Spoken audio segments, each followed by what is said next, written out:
Welcome to the Top Advisor Marketing Podcast brought to you by ProudMouth. I'm your host, Matt Halloran.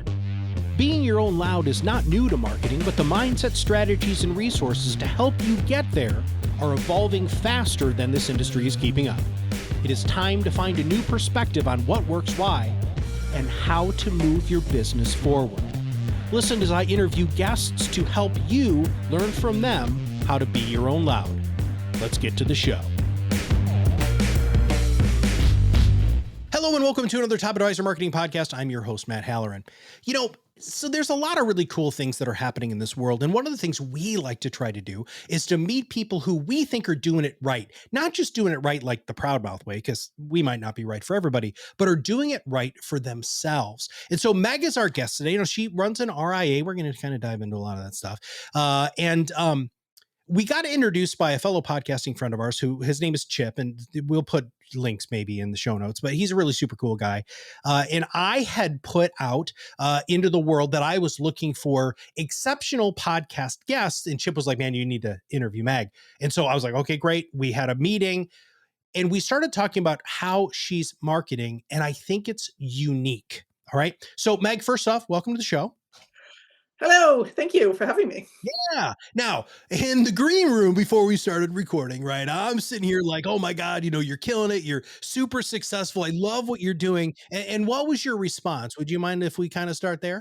I don't mind at all. Yes, I felt compelled to warn you, especially because of all the sort of pre-podcasting preparation you gave to me about like how to have your energy up, stand up and like breathing exercises and all of that so that your energy is good. I felt compelled to warn you that I have just been having this crisis of confidence for the last several months. So you are hopefully catching me near the nadir of my crisis of confidence in myself as a financial planner and business owner. So that is the context for where I am speaking from today. Well, and what a good position. So everybody who listens to the show knows that we don't have like schmucks on the show, right? I mean, we have like legit people who are doing good work, who have a really focused niche, who are doing things in a marketing perspective that is allowing them to really focus and hone in on their ideal target market, which, Meg, I think you do a really great job at. Is this a cyclical crisis of confidence, or do you mind if did something happen, or are you second guessing yourself? Where is this coming from? Yeah, this is perhaps not as bad as the crisis of confidence 8 months after launching my firm, where I describe it as, well, it wasn't officially diagnosed as a nervous breakdown, but I kind of feel like it was. Just like a week in which I canceled all meetings and just cried the whole time. So it's not as bad as that, but it is the worst I've had since then. And it is a convergence of factors.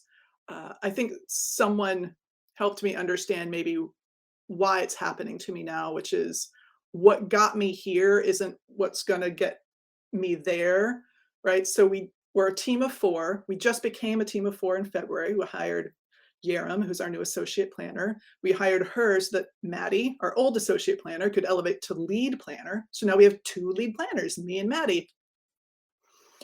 That's a huge change in an RIA, right? Now, how we do this work as financial advisors can't just be within my head anymore. And even though we'd already put so much work in the last year into structure and documentation, having another lead planner just highlighted all the remaining holes in all of that structure.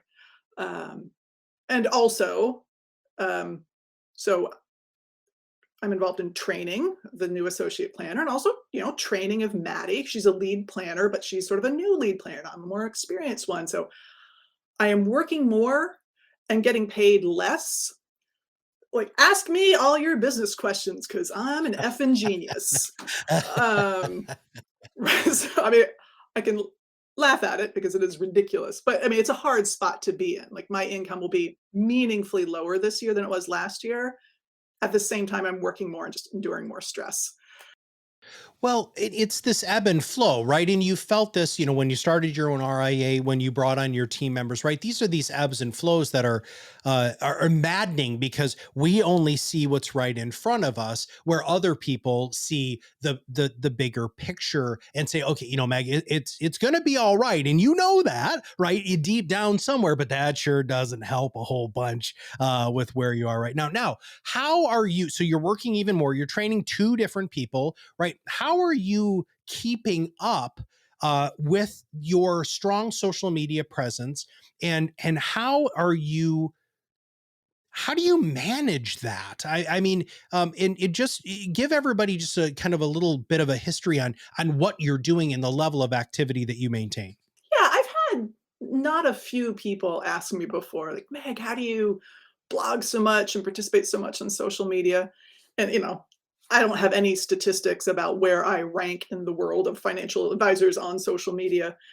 Um, I will say it is a stress relief for me. I really enjoy Oh, writing blogs, for example.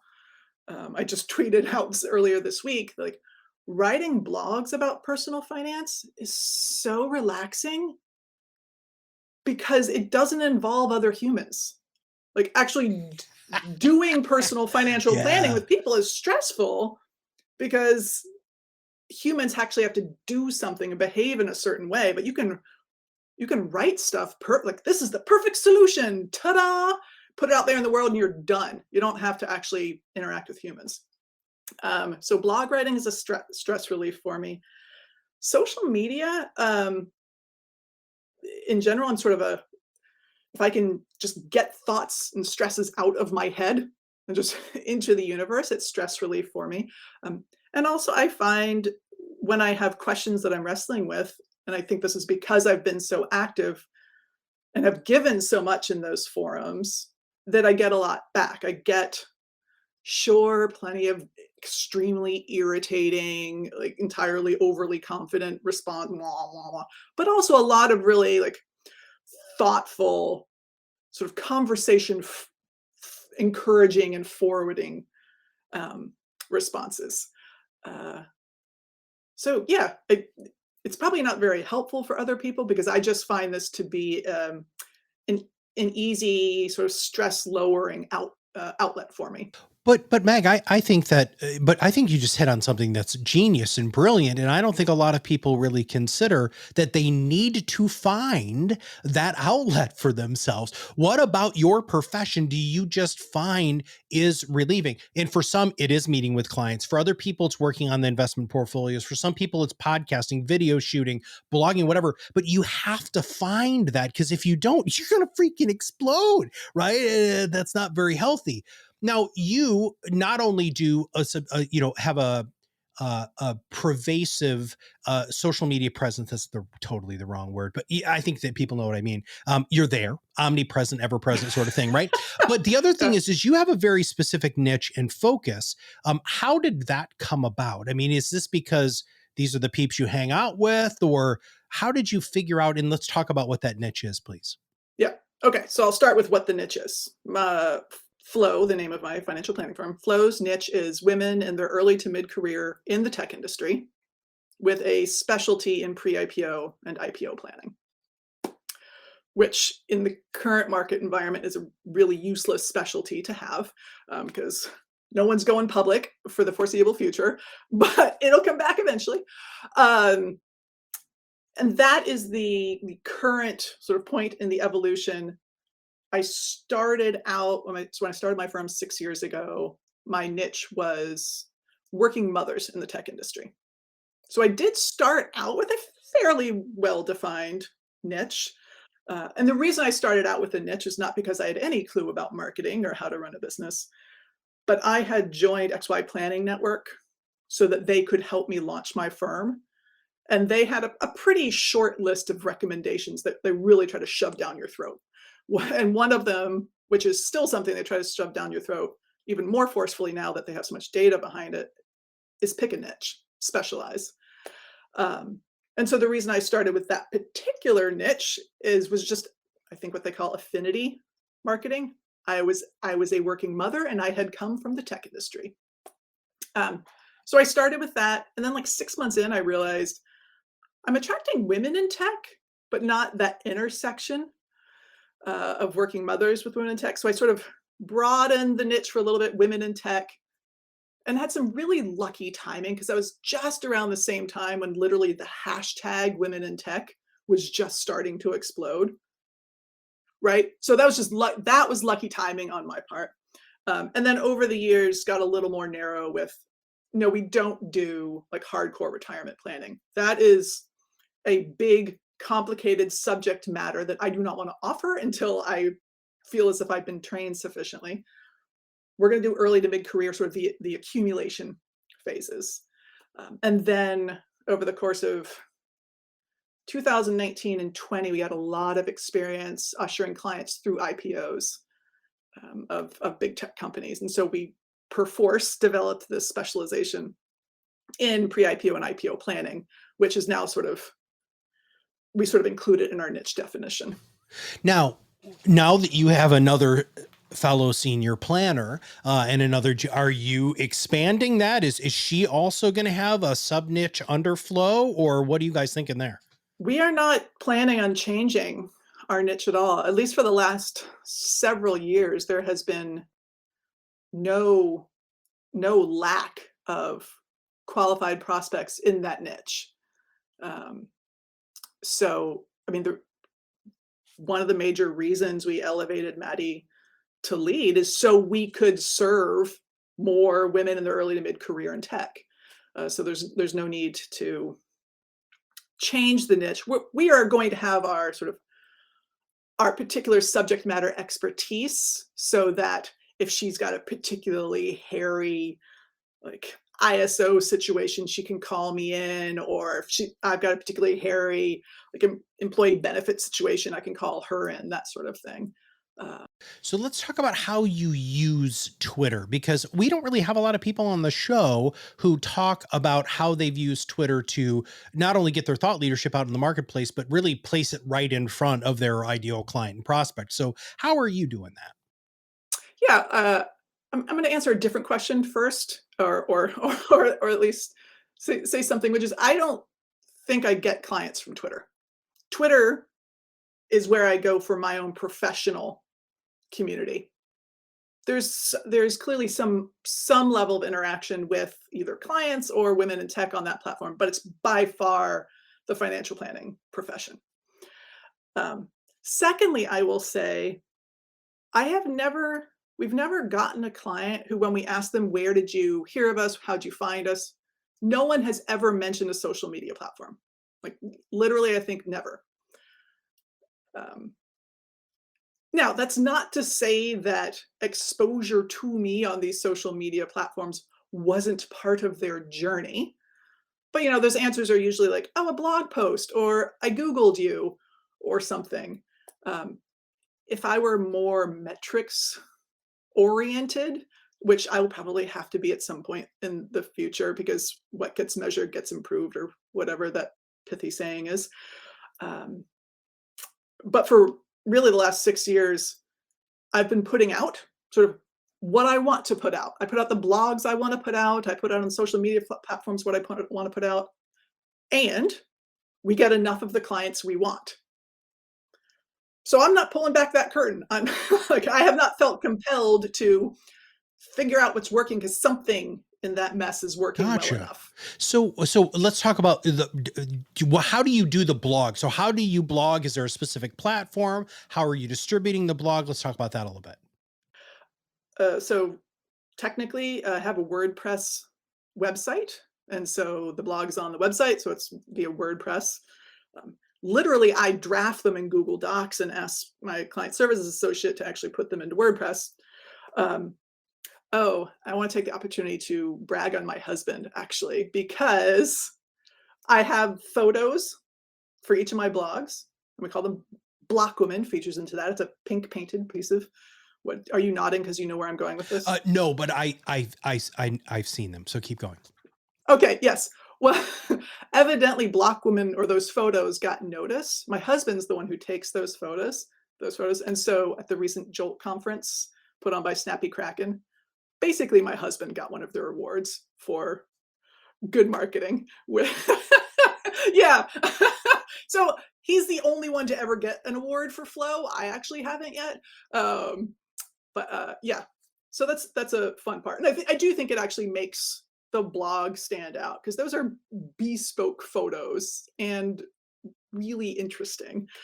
Um, I at this point in the blog journey, because I've been blogging regularly for 6 years, I write blogs about things that I've been thinking about. I don't adhere to a schedule. It's probably on average twice a month, maybe goes down to once a month sometimes. Uh, but just conversations that are coming up frequently with clients or things I'm observing and what clients are doing, or especially around sort of all the economic turmoil right now with the markets and inflation, newsletters that we send out to clients, I will repurpose as, hey, we thought our clients would find this useful, so we think you'd find it useful also. So sort of repurpose it into a blog. Uh, but I find the work interesting enough that I don't really ever run out of things that I want to write about, things that I want to explore, ideas that I've been chewing on that I really want to put some structure and specificity around.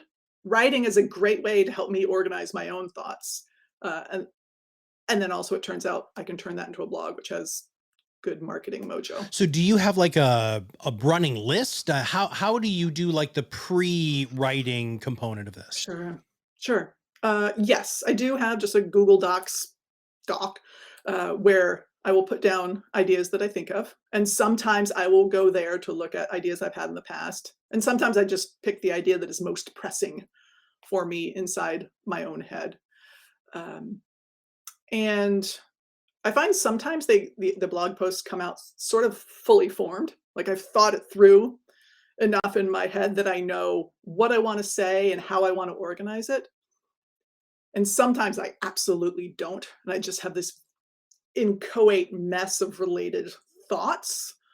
And then I actually find Michael Kitces has blogged about this himself a few times, his 3x3 format, which, yes, I'm going to do my best to remember it, which is, you've got the topic that you want to talk about. Write down the three main points. Now, beneath each main point, write down three subpoints. And below each subpoint, write down three supporting sentences. You kind of have a blog at this point, right? You can continue to write more if you'd like, but that is actually enough length to be a reasonable blog just there.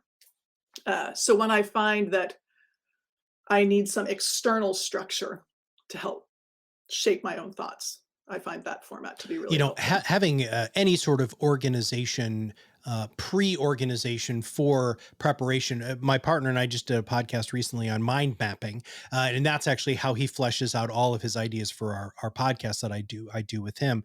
Now you brought up the company name Flow.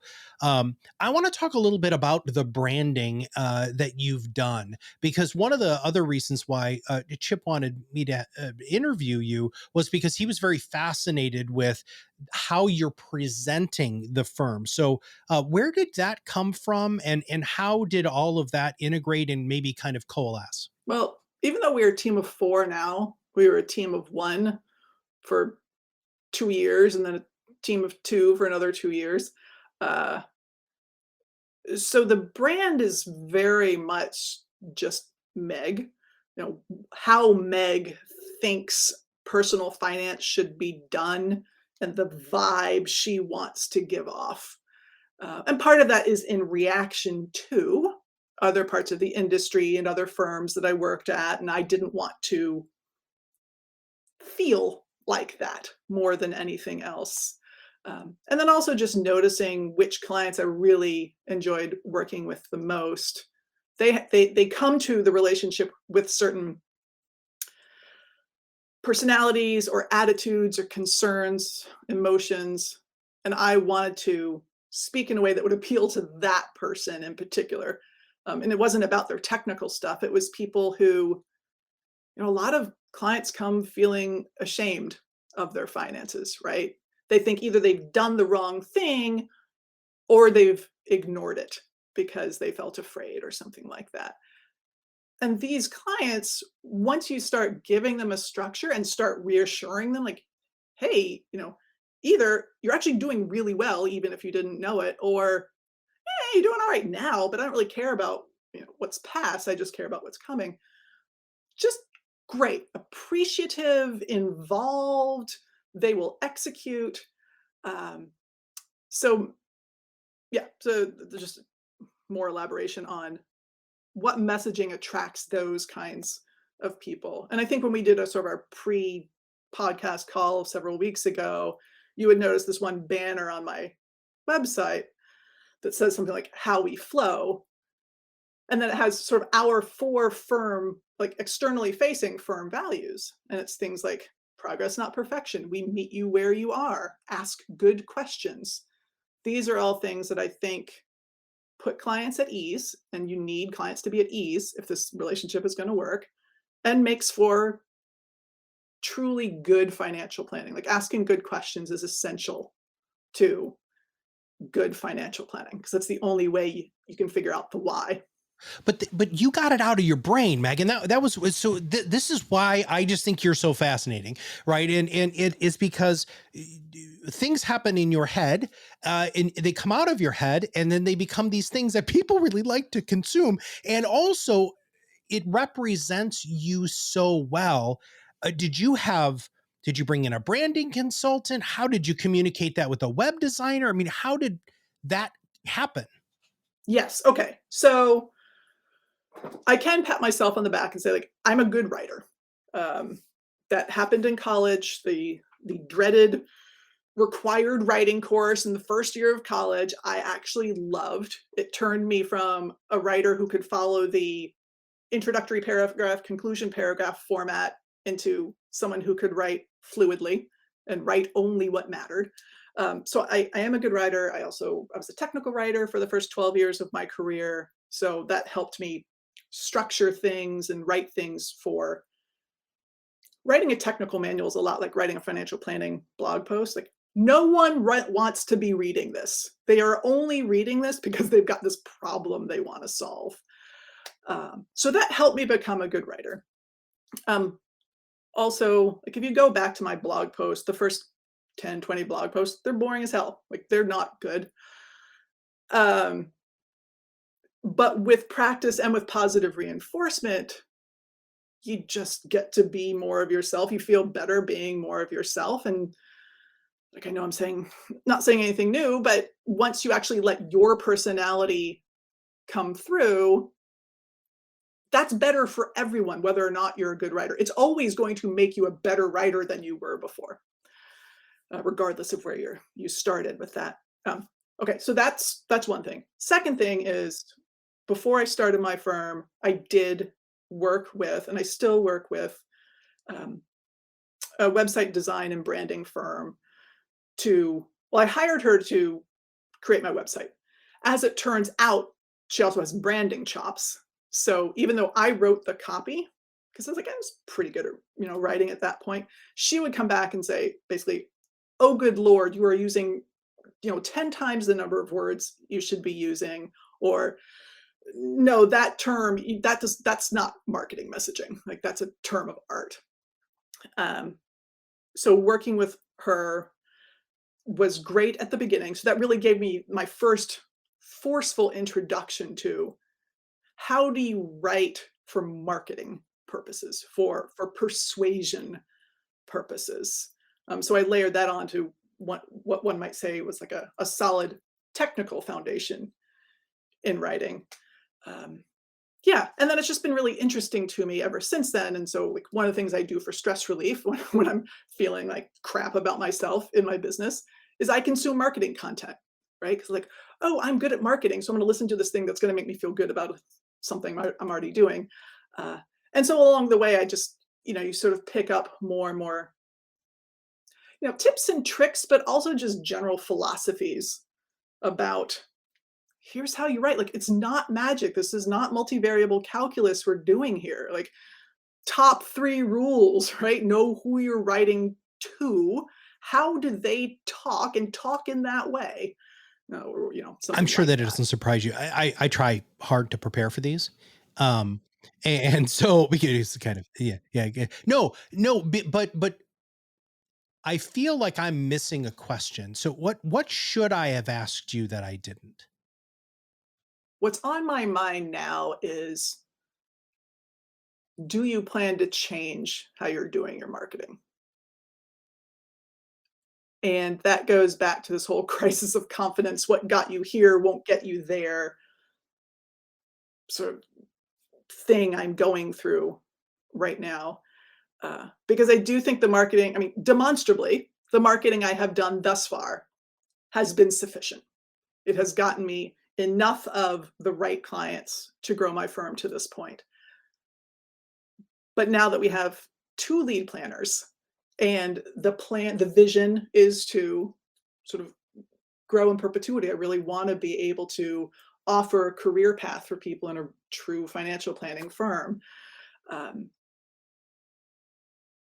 this same marketing won't work, I don't think, but nor do I know. Like, I just sort of stumbled into this, like, this is what I do naturally with a few tweaks from what I pick up. "Oh, hey, look, it works." But it wasn't some, like, reasoned scientific process in which I experimented with 4 different things and went blah, blah, blah. Um, so, yeah, so the question is, where do you go from here in your marketing? Unfortunately, the answer is, I kind of don't know. I kind of don't know where I go from here in a lot of aspects in my business. Um, but I don't know if it needs to get more formal. I probably need to pay more attention to metrics at some point or hire some sort of consultant in some way so I can just offload the thinking about it. Like I wanna continue to write into the distant future. Like that brings me such joy. Um, but outside of writing, I don't I don't know what else. Like, should I be writing differently or more frequently or publishing it differently? Uh, Well, I love and so thank you for that. And thank you for your transparency and vulnerability on the show. I really appreciate that. Because it's real and it's what a lot of our listeners are thinking, right? You just really put that in, what got me here isn't necessarily going to get me there. But since this is something that brings you so much joy, really figuring out where you go from there. Now, you brought up Michael Kitces, right? And I think that if anybody rewound the clock 10 years, nobody probably would have thought that this blogger, right, would have created this juggernaut, humongous, not only social media presence, but being one of the most sought after speakers and the number one podcast, hands down, in financial services, right? And so, uh, it works for you. It's something he loved to do, much like what you love to do. And now that you've opened yourself to the receptivity of somebody in your universe maybe being able to provide you with guidance, I really hope that somebody allows you to see the beacon that you can follow from here. But Meg, here's the thing. Very few of us really know what the hell we're doing every day anyway, right? So the fact that you're this organized already, I think is pretty freaking cool. All right, if somebody wants to reach out, follow, read your blogs or anything, what's the best way for them to connect with you? yeah. So I would say Twitter is a good way. So my handle is Meg Bartelt, Megbartelt. I'm very active there, as we discussed. Um, my blog, if you want to take a peek, is flowfp.com/blog. And I also run almost every Friday an Ask Me Anything office hours kind of thing, which you can sign up for on my website. I think it's under the contact page. And this is for any financial planner, current or aspiring, who thinks I might have something to offer And we'll make sure, if to you don't them. mind, we're going to put all those links in the show notes. So Meg, first off, Yes, please. thank you. Secondly, you're doing great stuff. Um, is it going to get you to being a kabillion dollar producer? I don't know. But what I do know is that it works for you. It's something that you love to do, and you're damn good at it. And those three things don't usually all come together. And it's cool that they have it in your life and in your sphere. And congratulations on your growth. It's really neat. I know it's very scary. To bring on another person and continue to want to bring on more people, because I know from We only have so much time and we only have so much money as business owners. So, that's super cool. And it's also really wonderful that you're servicing a niche that nobody was talking to at all. Like, how are you not doing that? Yeah, It that seems is cool. crazy to me, but all right. Thank you very much for being on the show. Listen, everybody, if you, so number one, find something about being a financial services professional that you love and figure out how you can use that love to expand your practice. That's what great marketing is, right? If you love telling stories, start a podcast. If you love writing stories, write a blog. If you love 140, and I know it's more than that now, characters, tweet your heart out. LinkedIn your heart out, Facebook your heart out, go speak at local churches, libraries, whatever. Just find something that feeds your soul, because you're going to find that that's where things really start to change, because it doesn't feel like marketing is work. It feels like marketing is a release that allows you to be your best you. And Meg, that's the last thing that I wanted to kind of, summarize here today. One of the things that you did, 6 years ago was you allowed yourself to be yourself and you embraced that. And part of what we've always found is when you are unapologetically yourself, you have no competition. There is no other Meg that's out there. There is no other Flow FP out there, right? So please, everybody, figure out what that is, who you are, and who you want to be, and try to be that person to the nth degree. All right, everybody, if you have not subscribed to the podcast, make sure you click that subscribe now button. If you haven't given us a rating or review on iTunes or wherever you're listening to the show, please do. That would be fantastic. And if you haven't joined the PodRocket Academy, I have no idea what you're waiting for. It is free. If you want to start your own podcast, just join. It's Take the Podcasting 101. I cover everything you can ever need to know to start your own financial services or expertise podcast. So for Meg, Flo, and all of us here at ProudMouth, this is Matt Halloran, and we'll see you on the other side of the mic very soon.